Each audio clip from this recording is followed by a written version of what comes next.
This channel does not promote any violent, harmful, or illegal activities. All content provided by this channel is meant for an educational purpose only.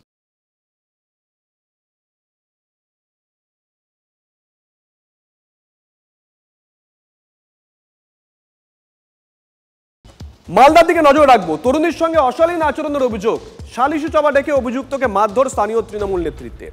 মালদার হরিশ্চন্দ্রপুরে তীব্র উত্তেজনা, অভিযুক্তকে উদ্ধারে গেলে পুলিশের উপর হামলা, পুলিশকে হেনস্থার অভিযোগ তৃণমূল নেতাকর্মীদের বিরুদ্ধে। আহত 2 এএসআই সহ 5 জন পুলিশ কর্মী। ভাঙচুর করা হলো পুলিশের গাড়ি, হেনস্থা আইসিকেও। ঘটনায় 5 জনকে ইতিমধ্যেই গ্রেপ্তার করেছে পুলিশ। यार बैठाए हैं तो लेकिन होने नहीं दिया। तो कौन होने नहीं दिया? पुलिस नहीं होने दिया? पुलिस नहीं होने दिया। पुलिस लेके जाने लगा लड़का ठुको, लेके चला गया तो बोला, वो नेता सब बोला कि पुलिस का गाड़ी पकड़ो, कि जब तक यहाँ विचार नहीं होगा पहले तब तक नहीं जाने देंगे। तो यहाँ से सबको गया, पुलिस का गाड़ी पकड़ा तो जाने नहीं दिया। तो नहीं जाने दिया तो फिर दूसरा गाड़ी पुलिस आया तो वो पूछे जांचेगा ना, तो वो नहीं, सीधा डंडा झाड़ने लगा, बोला काहे नहीं गाड़ी जाने दीजिएगा। সভা হচ্ছিল এটা শুনেছি, কিন্তু কোথায় হচ্ছিল এটা বলতে পারবো না। আচ্ছা, সেই সালিসি সময় নাকি মারধর করা হচ্ছিল? শুনেছি কিন্তু দেখিনি। 5 জনকে গ্রেফতার করে নিয়ে গেছে শুনলাম। এটা বিচার সালিসি তো আপনি বসিয়েছিলেন? না না না, কিন্তু পরিবারের লোক বলছে, গ্রামবাসী বলছে যে আপনি বিচার বসিয়েছিলেন। ওরা বলতে পারে, কিন্তু বিচার বসেনি।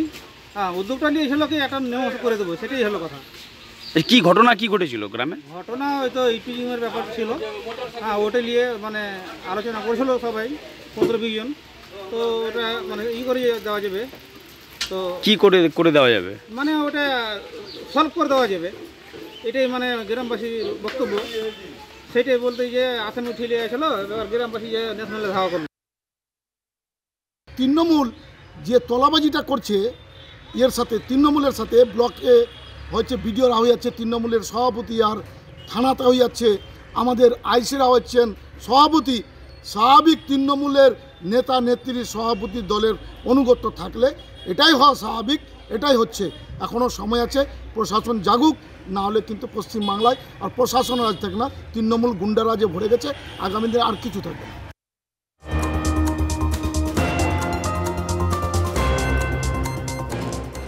এদিকে সল্টলেকে মদের টাকা না পেয়ে মাকে খুন করলো ছেলে। নেশার জন্য 100 টাকা না দেওয়ায় মাকে ফাঁস দিয়ে খুনের অভিযোগ। সল্টলেকে সিজে ব্লকের ঘটনায় চাঞ্চল্য। মৃত সরস্বতী মুর্মু একটি বাড়ির কেয়ারটেকারের কাজ করতেন। সরস্বতীর গুণধর ছেলে মুন্নাকে ইতিমধ্যেই গ্রেপ্তার করেছে পুলিশ।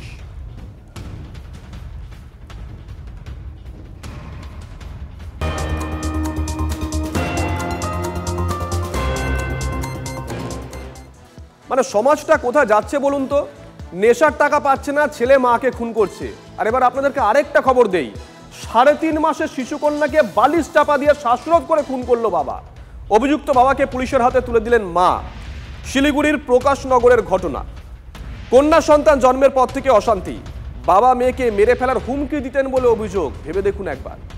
এদিন সকালে বাড়িতে ছোট্ট কন্যা সন্তানকে সংজ্ঞাহীন অবস্থায় উদ্ধার করেন মা।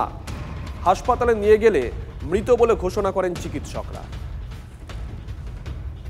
बोलता है कि अच्छी बेटी हुआ है तो पैसा मांगना है, हम तो उसको छुएगा नहीं। छूता भी नहीं था। छूता भी नहीं था, वो लोग कोई नहीं छूता था। मेरा बच्चा को वो लोग गला सोचा ऐसे गला दाबेगा तो छप उग जाएगा, इसलिए वो गला नहीं दबाया है, जानबूझ के उसके ऊपर सो के मुँह दिया है। हाँ, लड़की हुआ इसलिए मार दिया। बोला कि अच्छी लड़की हुआ है। 3 महीना में कोई बच्चा को नहीं छुआ है, अंधा कोई खिलाया है, उसको टच भी नहीं किया है। बेटी हुआ है, बेटी हुआ है, खाली यही बोलता है लड़की हुआ है। अब गाली वाली देता है, मारता है, लोग हरदम दहेज के लिए करता है, बोलता है मार देगा, मार दिया। रात को बच्चा को मार दिया है, मुख दाब के, छोटा बच्चा था 3.5 महीना का, और उसको तकिए से दाब के मुआ दिया बच्चा को। আনন্দপুরের দিকে নজর রাখবো। আনন্দপুরে গেস্ট হাউসে বার ডান্সারের রহস্য মৃত্যু। পুলিশ সূত্রে খবর, রবিবার রাতে তার পুরুষ সঙ্গীর সঙ্গে তিনি সেখানে যান। গতকাল দুপুরে গেস্ট হাউসের ঘর থেকে সংজ্ঞাহীন অবস্থায় উদ্ধার করে বেসরকারি হাসপাতালে নিয়ে যাওয়া হয় ওই মহিলাকে। চিকিৎসকরা তাকে মৃত বলে ঘোষণা করেন। লুধিয়ানার বাসিন্দা ওই মহিলা বাইপাস সংলগ্ন একটি পানশালায় নর্তকীর কাজ করতেন। ঘটনার পর থেকেই খোঁজ নেই মহিলার পুরুষ সঙ্গীর। ড্রাগের ওভারডোজ নাকি অসুস্থতাজনিত কারণে মৃত্যু তা খতিয়ে দেখছে পুলিশ।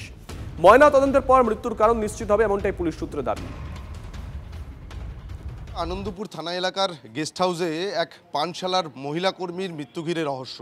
আর আমরা ঠিক যে জায়গাতে দাঁড়িয়ে রয়েছি, আমাদের পেছনে এই যে গেস্ট হাউসটি আমরা দেখতে পাচ্ছি, যে HCN গেস্ট হাউস, এই গেস্ট হাউসেই গত রবিবার রাতে পুরুষ সঙ্গীকে সঙ্গে নিয়ে ওই পানশালার মহিলা কর্মী তিনি এসে উঠেছিলেন, এমনটাই কিন্তু গেস্ট হাউসের কর্মীদের তরফ থেকে দাবি করা হচ্ছে। এবং গতকাল সকালে আচমকাই ওই মহিলা অসুস্থ হয়ে পড়েন, এমনকি তাকে অচৈতন্য অবস্থাতে তার সঙ্গে থাকা যে পুরুষ সঙ্গী তিনি লাগোয়া একটি বেসরকারি হাসপাতালে নিয়ে যান। এবং যেটা পুলিশ সূত্রে জানা যাচ্ছে যে সেখানে নিয়ে যাওয়ার পর চিকিৎসকেরা ওই মহিলাকে মৃত বলে ঘোষণা করে। স্বাভাবিকভাবে কিভাবে তার মৃত্যু হলো তা নিয়ে কিন্তু প্রশ্ন উঠতে শুরু করেছে। পুলিশের তরফ থেকে যেটা দাবি করা হচ্ছে যে ময়নাতদন্তের পর রিপোর্ট হাতে এলে কিন্তু ঠিক কীভাবে ওই মহিলার মৃত্যু হলো, অর্থাৎ মৃত্যুর পিছনে কোনো অস্বাভাবিকতা রয়েছে নাকি কোনো ড্রাগ ওভারডোজের কারণে ওই মহিলা পানশালা কর্মীর মৃত্যু হয়েছে, সেই বিষয়টা নিশ্চিত হতে পারবেন। তার পাশাপাশি যেটা স্থানীয় সূত্রে জানা যাচ্ছে যে ওই মহিলা কর্মী এই বাইপাস লাগোয়াই একটি পানশালার নর্তকী হিসাবে দীর্ঘদিন ধরে কর্মরত ছিলেন এবং তিনি লুধিয়ানার বাসিন্দা। এবং গত রবিবার এই যে গেস্ট হাউস আমরা দেখতে পাচ্ছি, এখানেই তিনি তার পুরুষ সঙ্গীকে নিয়ে এসে ওঠেন এবং তারপরে তার এই যে মৃত্যু, সেই মৃত্যু ঘুরে স্বাভাবিকভাবেই কিন্তু একটা প্রশ্ন উঠতে শুরু করেছে। গোটা ঘটনা তদন্ত শুরু করেছে আনন্দপুর থানার পুলিশ। ক্যামেরায় সৌর্যেন্দ্রের সঙ্গে সুপ্রিয় গুহ, TV9 বাংলা। ছেলেটা মেয়েটা দুজনেই এসছে, রবিবার রাত্রে ঢুকেছে। তো রবিবার রাত্রে ছিল দুজনে। কাল সকালে হঠাৎ মেয়েটা অসুস্থ হয়ে যায়। মেয়েটা অসুস্থ হয়ে যাওয়াতে ছেলেটা হসপিটালে নিয়ে গেছে সুস্থ করার জন্য ওকে। এখন মেয়েটা কেমন আছে আমি তো জানি না, কোনো খবর পাইনি। আমরা যেটা পুলিশ থেকে জানতে পারছি যে মহিলার মৃত্যু হয়েছে, মারা গেছে হতে পারে। এইখানে আশেপাশেরই ছেলেমেয়েরা বেশিরভাগ আসে, আর যতই বা এখানে গেস্ট আসে মানে কি আশেপাশের মেয়ে নিয়ে বাইরের থেকে বা অন্য জায়গা থেকে নিয়ে আসে এখানে, এইসব ক্যাচড়ামো চলে। পাড়া এরিয়া, এর ভিতরে বার যদি থাকে, পাশেই স্কুল আছে, দেখতে পারেন আপনারা পাশে স্কুল আছে, স্কুলের সামনে বার বা এইসব থাকলে একটা ব্যাড ইফেক্ট পড়ে, সবাই জানে, ওটাই এখানে পড়তে থাকে। EM বাইপাস সংলগ্ন আনন্দপুর, যত কাণ্ড যেন এই আনন্দপুরেই। 3টি রহস্য মৃত্যু, আলাদা আলাদা জায়গায় দেহ উদ্ধার। যে খবর আপনাদেরকে একটু আগে দিলাম, গেস্ট হাউসে ভিন রাজ্যের বার ডান্সারের রহস্য মৃত্যু হয়েছে, একটু আগে আপনাদেরকে খবরটা দিলাম। দ্বিতীয় ঘটনা, আনন্দপুর বাইপাসের কাছে গাছে উদ্ধার হয়েছে ঝুলন্ত দেহ। আনন্দপুরের নোনাডাঙ্গায় বাড়ি থেকে উদ্ধার হয়েছে মহিলার দেহ, এটা তৃতীয় ঘটনা। সম্প্রতি নোনাডাঙ্গা খাল থেকে উদ্ধার হয় 2 তরুণ তরুণীর দেহ, নিশ্চয় মনে আছে আপনাদের। সব মিলিয়ে একের পর এক অস্বাভাবিক মৃত্যুর ঘটনায় শিরোনামে উঠে আসছে আনন্দপুর।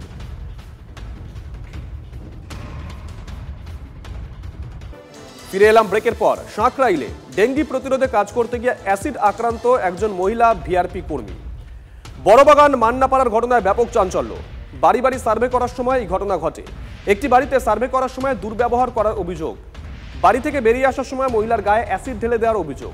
মহিলাকে দ্রুত ভর্তি করা হয় সাঁকরাইল ব্লক হাসপাতালে। অভিযুক্তকে আটক করেছে পুলিশ। অভিযুক্ত মানসিক ভারসাম্যহীন, দাবি পরিবারের তরফ থেকে। আইএসএফ করায় বাড়িতে আগুন, ভাঙচুরের অভিযোগ, উত্তেজনা বাদুড়িয়ার মহেশপুর এলাকায়। গতকাল গভীর রাতে আগুন লেগে যায় আইএসএফ অঞ্চল সভাপতি আব্দুল আজিজের বাড়িতে। পুড়ে ছাই হয়ে যায় বাড়ি। আইএসএফ নেতার অভিযোগ, এলাকায় আইএসএফ এর প্রতিপত্তি বাড়ায় তৃণমূলের দুষ্কৃতী বাহিনী এই কাজ করেছে। বাদুড়িয়া থানায় অভিযোগ দায়ের করা হয়েছে। অভিযোগ মানতে নারাজ বাদুড়িয়া তৃণমূল সভাপতি।